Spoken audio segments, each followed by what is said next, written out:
Welcome back. My friend, big news coming out of Super Bowl Radio Row in downtown San Francisco. And if you're a 49ers fan, this is one of those stories that immediately makes you sit up a little straighter. NFL insider Jay Glazer dropped a bombshell, reporting that Raiders star pass rusher Max Crosby could be traded this offseason. And the moment that hit the airwaves, it sent shockwaves across the league. Because we're not talking about just any player here, we're talking about one of the most relentless edge rushers in football, a guy who changes games, and someone the 49ers have already shown interest in before.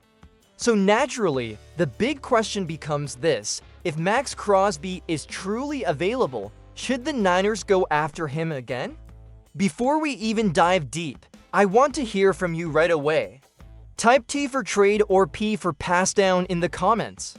I always want you involved in these conversations because this fan base sees things from every angle, and while you're here, make sure you're subscribed and notifications are turned on. We're pushing hard toward 1,000 subscribers, and every single one of you helps make that happen. If you appreciate staying on top of all the latest Niners news and rumors, hit that subscribe button and give this video a like.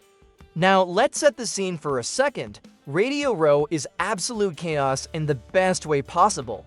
You've got media from all over the world, current and former players walking around, coaches doing interviews, celebrities popping in, and then suddenly a major story breaks. You can literally feel the energy shift. That's exactly what happened when Glazer started talking about Crosby's future with the Raiders. Heads turned, people started buzzing, because if a player like Max Crosby is on the trade block, half the league is picking up the phone.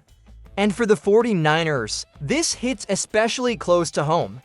Last season, this defense desperately needed help getting after the quarterback. Injuries played a huge role, no doubt about it, but the production just wasn't there. San Francisco finished dead last in sacks, dead last. For a team that's built on dominating the trenches, that's not just a bad stat, that's a flashing red warning sign. So when you hear that an elite pass rusher in his prime might be available, of course your mind immediately goes to what that could look like in red and gold. Just imagine it for a second. Max Crosby lining up on one side, Nick Bosa on the other. Offensive coordinators would be losing sleep, trying to figure out how to protect their quarterbacks. That kind of duo changes everything. It makes life easier for your linebackers, it helps your secondary. It forces quicker throws, it creates turnovers. It's the kind of move that can transform a defense overnight. So yeah, from a pure football standpoint, it's incredibly exciting. But this isn't Madden, there's always a price. Crosby isn't some aging veteran on an expiring deal. He's still in his late 20s, firmly in his prime and under contract. He's been one of the most consistent pass rushers in the NFL since entering the league, and he plays every snap like his hair's on fire. The Raiders know exactly what they have, and if they move him, they're not doing it for cheap. Jay Glazer even suggested that Crosby's trade value could exceed what Micah Parsons commanded. Let that sink in. Micah Parsons went for 2 first-round picks, too, and that was before you even talk about the massive contract extension that came with it. So, if Crosby really is valued at that level or higher, we're talking about a monumental investment. And that's where things start to get complicated for San Francisco. Because while the 49ers do have some cap space heading into this offseason, they're also trying to walk a very delicate line. On one hand, they're still in a championship window. Christian McCaffrey isn't getting younger.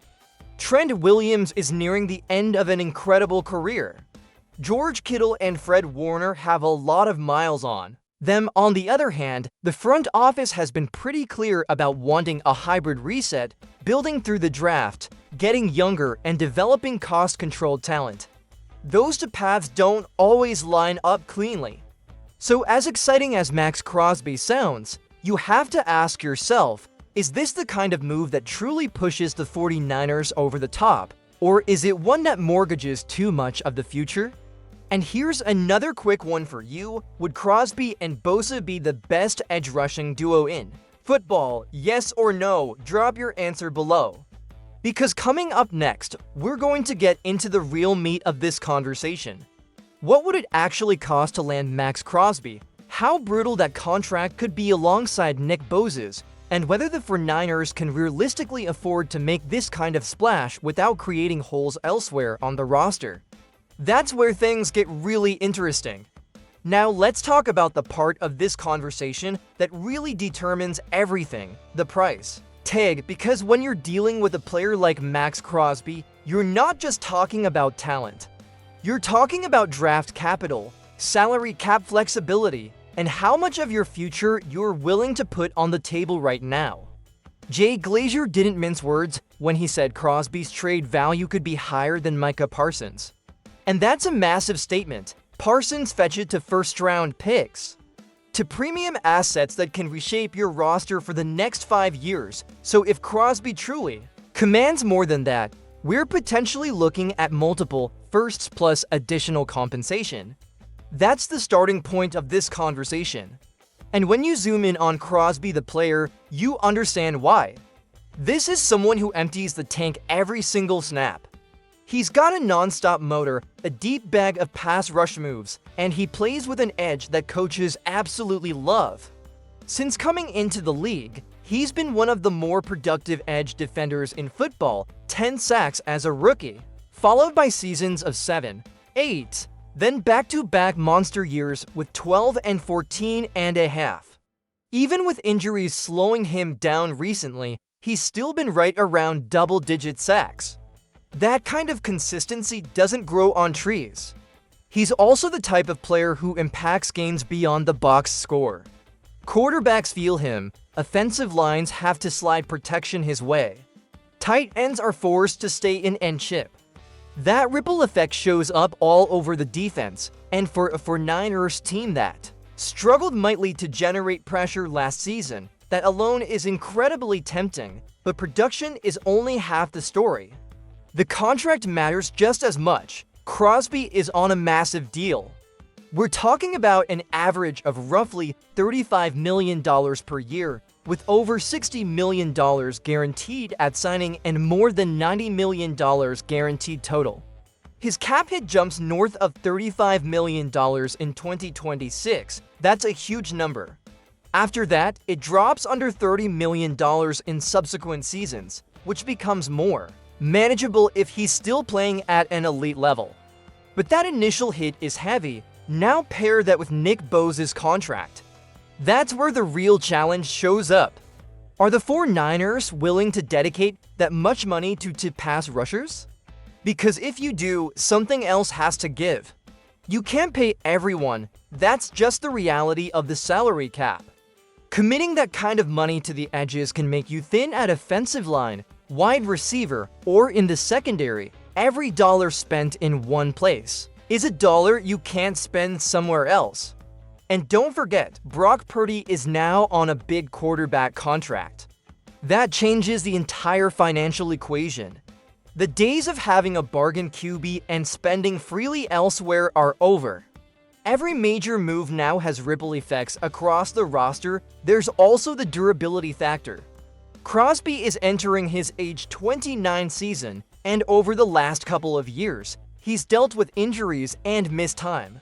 Nothing that completely derails his career, but enough to raise eyebrows. And if you're the 49ers, a team that's been absolutely battered by injuries lately, you have to take that into account. Giving up multiple first-round picks for a player who's approaching 30 and has started to show some wear is not a small risk. So let me ask you this straight up. If you're John Lynch, are you comfortable sending to first-round picks, maybe more, plus taking on a $35 million per year contract for Max Crosby? Or is that simply too rich? Drop your answer in the comments, worth it or not worth it. And while you're thinking about that, go ahead and tap the like button if you appreciate these deeper breakdowns. It really helps the channel grow. And again, we're on that push toward 1,000 subscribers. If you haven't subscribed yet, now's a perfect time. Here's where things get even more interesting.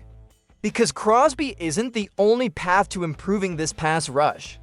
There are free agent options out there, like Trey Hendrickson, who may not be quite at Crosby's level but are still high-impact players.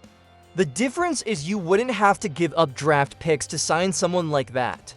You'd only be spending money, not future assets. That's a massive distinction, especially for a team that's trying to get younger and rebuild depth through the draft. So when you step back and look at it, this becomes a philosophical question as much as a football one. Do you swing big for a superstar and sacrifice draft capital, or do you spread your resources across multiple positions and trust your development system? And that leads perfectly into the next part of this conversation, because it forces us to zoom out and ask a bigger question about where the 49ers actually are right now. Are they true buyers in a championship window, or are they in the middle of a quiet reset that makes a blockbuster trade like this far less likely? Alright, let's zoom out a bit, because this is where the Max Crosby conversation really turns into something bigger than just one player. To understand whether a move like this even makes sense, you have to look at where the 49ers are as an organization right now. And honestly, they're in a really unique spot. It's not a full rebuild. It's not a clear all-in Super Bowl push either. It's somewhere in between. The front office has basically told us this through both their words and their actions.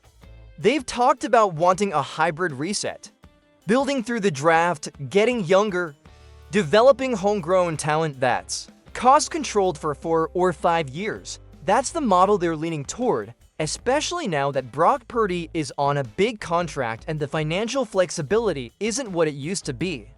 At the same time, you still have a core of veteran stars who are firmly in win-now mode. Christian McCaffrey is heading toward 30, Trent Williams is pushing 38, George Kittle has been through a lot physically. Fred Warner is coming off a broken ankle, Nick Bosa is still elite, but he's no longer the young kid. On a rookie deal, this window isn't going to stay open forever, and everyone in that building knows it.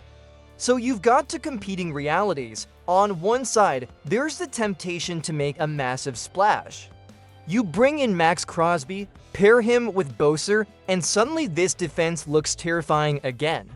You instantly fix one of your biggest weaknesses from last season. You probably jumped back into the conversation as one of the most dangerous defenses in football, but on the other side, there's the long-term cost to first-round picks, maybe more, gone. That's two chances to add young, cheap starters at positions like offensive line, wide receiver, or corner. That's two opportunities to replenish depth on a roster that's been stretched thin by injuries. And when you're trying to get younger overall, giving away premium draft capital cuts directly against that plan. This is where the championship window versus reset mode debate really kicks in. If you truly believe the 49ers are 1 or 2 players away from a Super Bowl, then swinging for Crosby makes a lot of sense. Elite pass rushers don't become available often. When they do, you have to at least explore it. A move like that could elevate the entire defense and change the trajectory of the season. But if you believe this team still has multiple holes, especially on offense, then tying up huge money and draft picks in one defensive player becomes much harder to justify. And that brings us to something that doesn't get talked about enough in these Crosby rumors: the offensive side of the ball. If the 49ers are going to spend aggressively this offseason, there is a strong argument that it should be on offense, not defense. This was the oldest offense in the NFL last season. They need to get younger, they need to get faster. They need to get more explosive at wide receiver. They need upgrades at center and left guard. Those are foundational positions that directly affect Brock Purdy and the entire operation. If you don't fix those areas, it doesn't matter how good your pass rush is. You're not closing the gap on teams like Seattle. And yes, we have to talk about Seattle. The Seahawks are young, fast, and well coached. They embarrassed the 49ers late in the season, and they're not going anywhere. John Schneider continues to build that roster intelligently, and Mike McDonald has them playing disciplined, aggressive football. If San Francisco wants to reclaim control of the division, it's not just about adding one-star defender, it's about building a more complete, balanced roster. So let me throw this one to you. If you're running the 49ers, are you prioritizing a massive defensive move like Max Crosby, or are you investing those resources into fixing the offensive line and adding speed at receiver? Drop your off-season priorities in the comments. I really want to see where you stand on this. And if you're enjoying this breakdown, make sure you're subscribed. We're getting closer to that 1,000 subscriber goal, and your support makes a real difference. Turn on notifications too, because once off-season moves start happening, things move fast. The other thing to keep in mind is that even if the 49ers are interested, they're not operating in a vacuum. They're not the only team watching this situation closely. There are other franchises with more cap space, more draft capital, and fewer financial commitments that can make a very compelling offer, which brings us to the next layer of this story, because San Francisco isn't just weighing whether they want Max Crosby. They're also competing with teams that might be better positioned to actually land him. Alright, now let's talk about the rest of the league, because this is where things start to feel even more complicated for San Francisco. If Max Crosby is truly available, the 49ers won't be alone, not even close. Jay Glazer made it clear there will be a long list of suitors, and that makes perfect sense. Elite edge rushers in their prime almost never hit the trade market. When they do, phones light up all over the NFL. One of the teams that's already being connected to Crosby is New England. There's been reporting that Crosby would like to play for Mike Vrabel and the Patriots, and when you look at New England's situation, it's easy to see why that rumor has legs. The Patriots are sitting near the top of the league in available cap space. They have flexibility. They have draft capital, and they have a young quarterback on a rookie deal. That combination is powerful. That's the exact formula teams love to take advantage of. When your quarterback is cheap, you can afford to make aggressive moves elsewhere. You can absorb big contracts. You can trade premium picks. You can go star hunting. The Patriots are in that position right now. The 49ers are not. San Francisco has some cap room, but nothing like New England.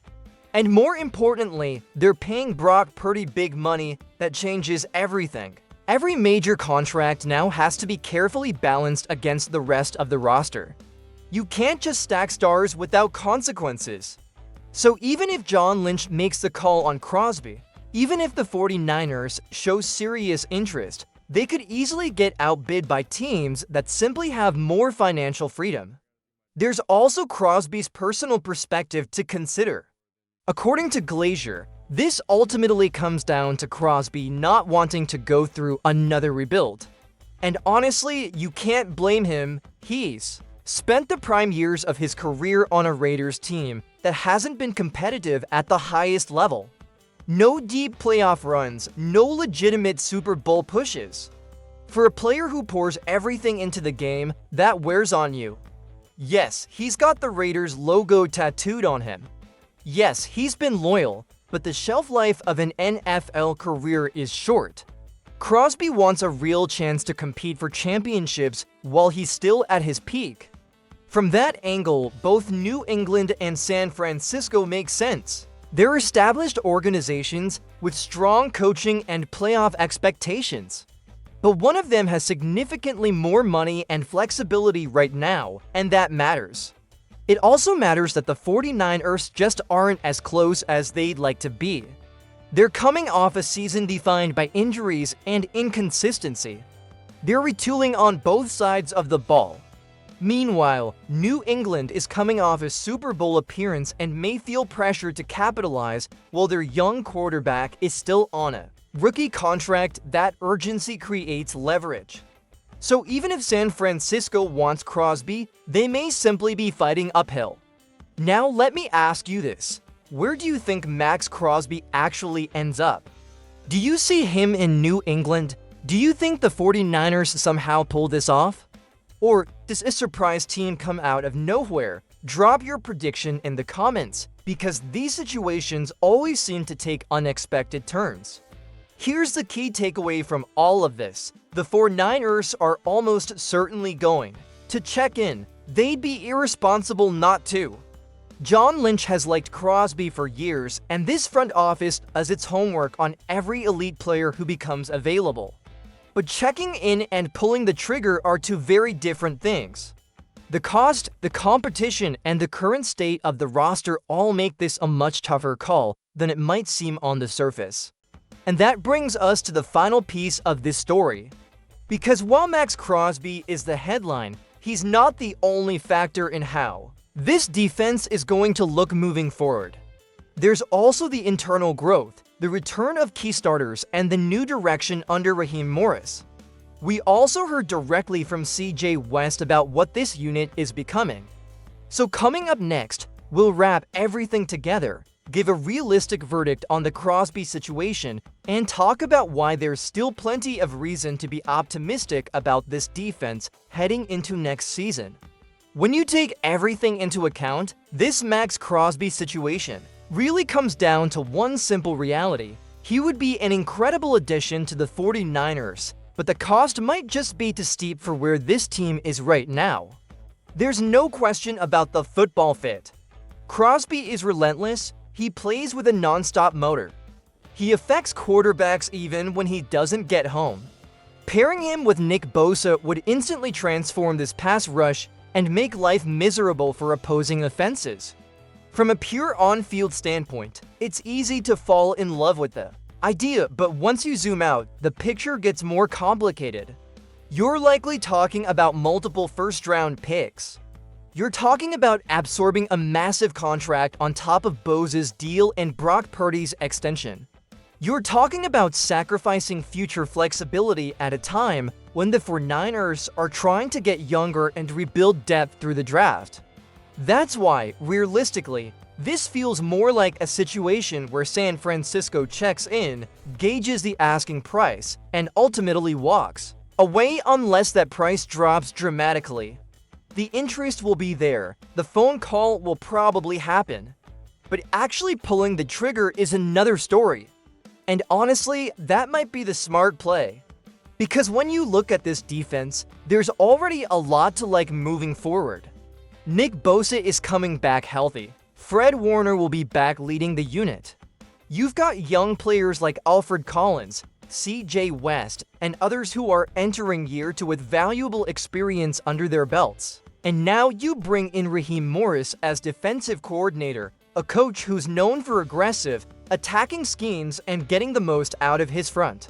Speaking of CJ West, hearing from him gives you a really clear picture of what this group is aiming to be.